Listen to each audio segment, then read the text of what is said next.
So many banks today are involved in PPP 2.0.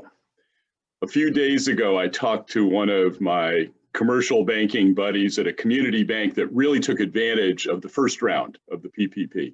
And I asked him how successful he had been at cross-selling the relationships that he had brought in over the course of the PPP process last year.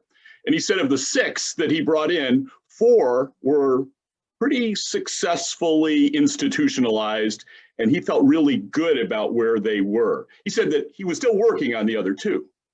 Now, if you're like a lot of bankers and you think about the value of cross-selling, there's no question about the economics of it.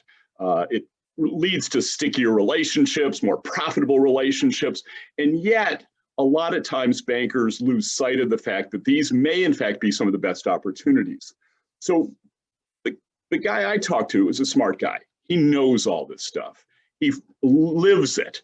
But I think the reason why he and perhaps the others in his bank were successful have a lot to do with management. Because I think this pressure to provide value starts at the top.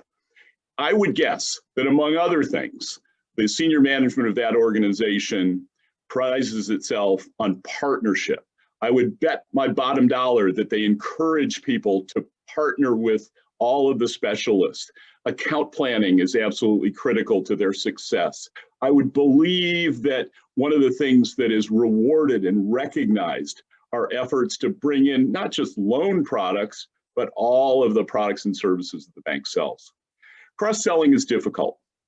I remember years ago reading in an annual report how one CEO said that the good news about cross-selling is that it's difficult. It's difficult to copy.